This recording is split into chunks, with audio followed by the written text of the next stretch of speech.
Good morning and welcome back to Saturday Morning Switch. Last week I said I'd probably be reviewing Bomberman or Snipperclips, mainly because I predicted my tendencies to jump from game to game would be as prevalent as ever. Instead, I, like so many others, have spent the week immersed in Hyrule.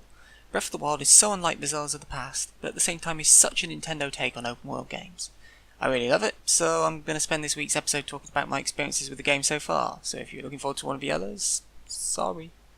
I estimate I'm around 10 hours or so in for people trying to avoid spoilers. So I've been to the first two villages that come up in the story, and I'm doing the next main quest that comes after that. So have a few seconds for yourself to decide if you want to pause or bail until you've gotten further. Right. To be fair, I talk of spoilers, but I like how downplayed the main story is, at least at this point of the game. Instead of a preordained A to B to C to D and so on like many past Zeldas, Breath of the Wild feels like you can explore and enjoy things at your leisure. I'm in no rush to head off to one of the 4 divine beasts, instead taking in all the local landscape. Why rush when I can spend a good half an hour trying to put a blue flame in all the torches in one village? It's that kind of, I want to do this because I want to, not because anyone tells me, that feels so refreshing. The only real limitations to exploration at this point are the gear. I'm avoiding guardians or conflicts with larger groups of enemies where possible, but there's usually another way around these scenarios. Same for climbing mountains, odds are there's some smaller peak you can scale and fly off of. And using the paraglider is hella fun in its own small way.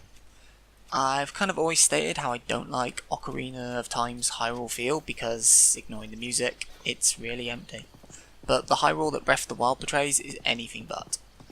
And, I mean, it's a weird thing to love, but the fact it takes you a while to get from one settlement to the next helps Hyrule feel more real than the worlds of other games, where a route you can run past in 1 minute connects 2 massive cities.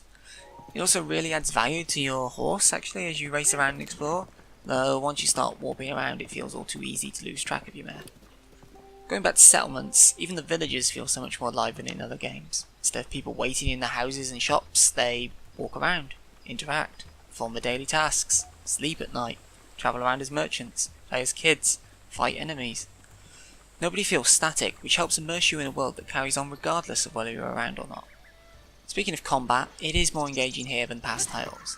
I don't mean so much in an ebb and flow kind of way, but more that you have to size up encounters. Just one red guy? Probably an easy victory. But a count with several blues hanging around? Should try and take one of them out beforehand with an arrow or a bomb. Several different weapon styles also force you to adapt your style of fighting, from rapid spear jabs to slower two-handed swings. There are some more advanced combat moves, but I found they rarely come up at this point, as you're usually too focused to worry about fancy maneuvers. Only the cult members ask for anything more from the player, as of right now anyway. And the fact you can't just stick with one weapon is another kind of brilliant system. Nothing lasts forever, from swords to bows to shields, forcing you to adapt your style mid-fight and respect rarer gear. I have an energy sword and a fire sword, neither of which I want to use and break against mooks.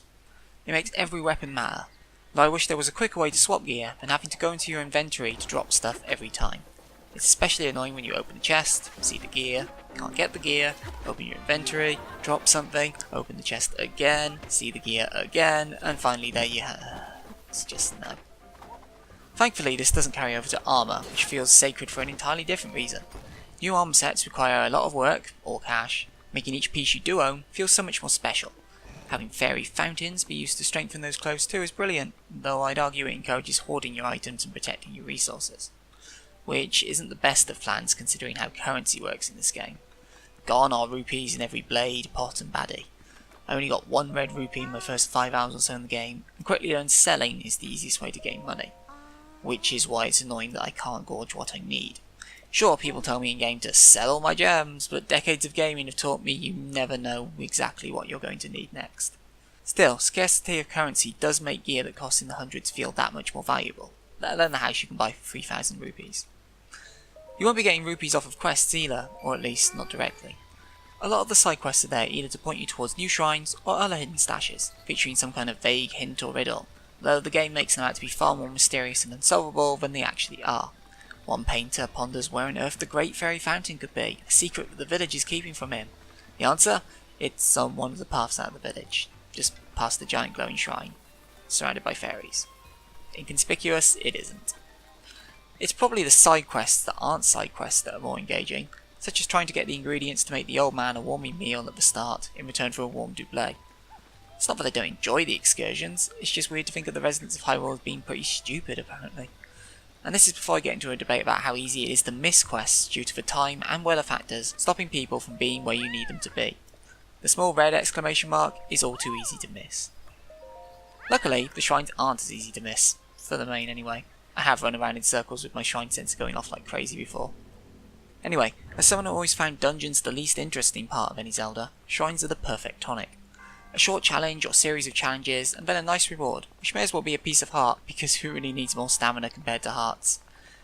I've played through 8 or so, and enjoyed the different challenge each one offered, though this motion control one you've seen wasn't fun, especially as you have to perform an annoying little flick at the end. This ain't no Super Monkey Ball. I can't comment on the actual dungeons yet though, because, well, I've not reached one, or even gotten close. But the fact that Zelda isn't beholden to them is great.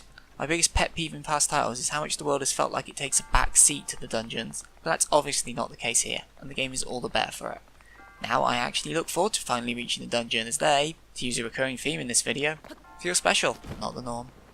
I don't even know if they'll have special items. The power set you're given at bombs, magnetism, water platforms and time stopping feel pretty complete, though it is all too easy to forget you have them. I've often stared at bodies of water, wondering how I'll cross them, and completely forgetting I have a power for that. I end up falling back on bombs constantly as they're the most versatile, from opening new paths to providing an explosive start to combat. And then there's the final Sheikah Slate power, the sodding camera. I have no problem with going around photographing every mushroom, wild animal, weapon, and everything in between. I think it's great that you can change the sensor to pick up on any item you've recorded in your log. I know it's stupid that you're not given this until you reach the second village, by which point you've already seen how much. I get it provides for a more streamlined and focused opening, but come on, I spent the next half hour dropping stuff from my inventory and photographing it. I'm sure that's not how you intended me to play the game. Though examining the world more closely with the camera does help you to pick up on little touches, including the co-rocks. These are some of my favourite quirks of all, asking you to pay attention to the environment. See a circle of rocks missing a stone? Co-rock. An odd swarm of white ribbons at the top of a structure? Co-rock. Some shrines missing an offering? Co-rock. A random rock in the middle of no? Okay, those ones annoy me. I don't want to pick up every sodding stone in Hyrule. But for the main, they're neat little rewards for the observant, and getting extra inventory space because of it is a boon, especially when you're dying for more weapon slots. It is a little weird though how you can only hold so much equipment, but a seemingly endless supply of ingredients and meals. Don't get me wrong, I love spending time over a pot cooking up my next batch of restorative items and working out how various items will boost my recipes, or maybe copying a meal I saw on a poster in a store, but the disparity in inventory size is a little weird, even if I understand it completely from a mechanical aspect.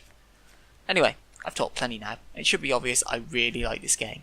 I'm engaged with it more than even my past favourite Zeldas such as Wind Waker and Majora's Mask, and I've no intention of putting it down anytime soon. I didn't know if I'd be jumping back and forth between this and Horizon Zero Dawn, but for now there is only one thing I want, and that's more Link. Thanks for watching as always folks. Now I've said my piece on Zelda, I will endeavour to focus more on other titles like Bomberman and Snipperclips. As for my thoughts on new eShop release Blaster Master Zero, I've never really been one for retro shooters, so it's not for me. Anyways, if it pleases you, give us a like, leave us a comment talking about Breath of the Wild, and subscribe to be kept up to date with future episodes of Saturday Morning Switch. Until then, see you all.